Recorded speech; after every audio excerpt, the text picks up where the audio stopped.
Hey everyone, welcome back to Stuffy Studios AG Book Club. Today we're back to read Chapter 2 of Meet Samantha.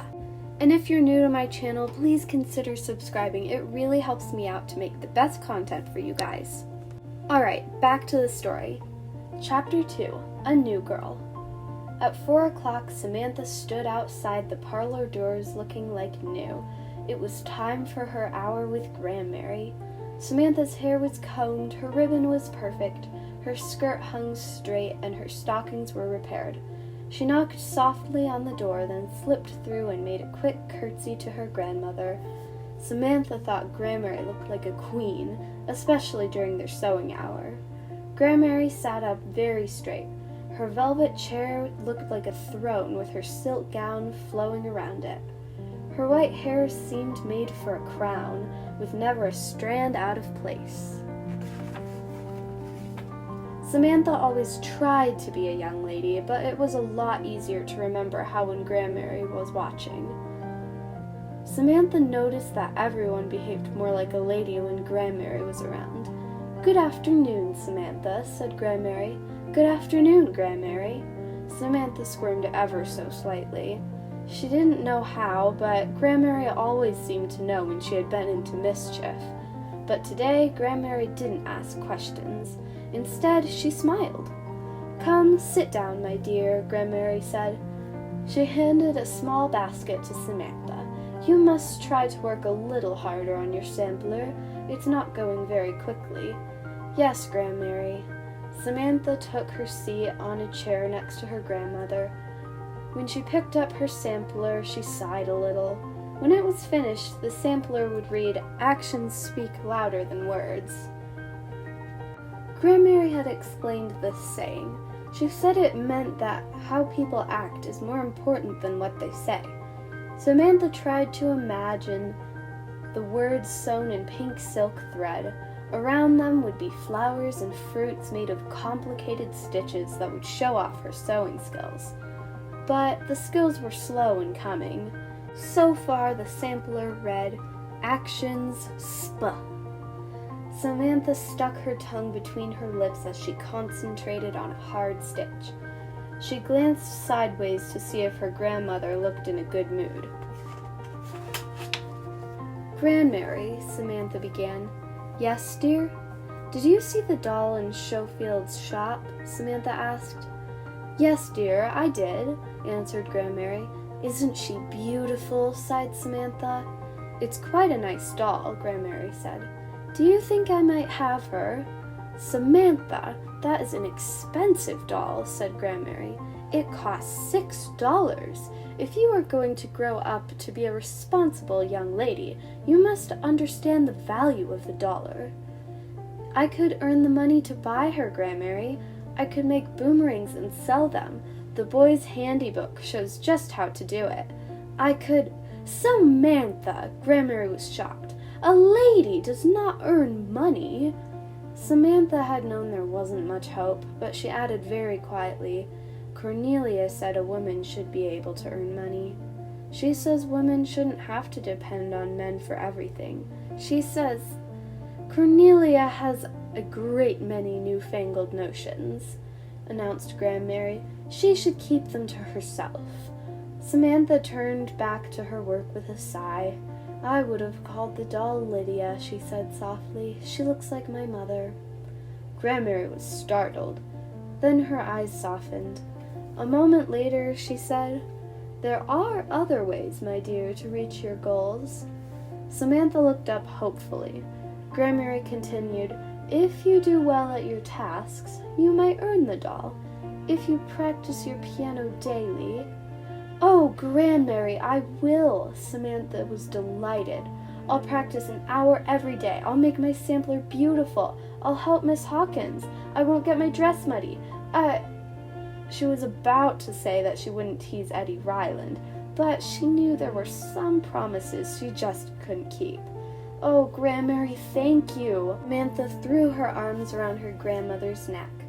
"There, there, my dear, we shall see," said Grandmary with a slight note of caution in her voice. "We shall see how you do." Samantha worked hard on her sampler for half an hour. Then, from down the street, she heard a low rumble. Soon there were great pops and bangs. As the noise grew louder, angry voices and the frightened whinnies of horses joined it. Samantha jumped up from her seat and ran to the window. "Oh, Grandmary, it's Uncle Guard! It's Uncle Guard and Cornelia!" Samantha called. Grandmary raised her eyes to the ceiling. "He's brought that dreadful automobile again. Whatever shall I tell the neighbors?" Samantha could hardly contain her excitement as the shiny black car jerked and sputtered to a stop in front of the house. 2 people climbed out. They wore long coats that covered them from head to toe, hats tied down with scarves, and large goggles that made them look like overgrown flies. They came up the walk laughing and beating the dust from their hats and coats. The bell rang.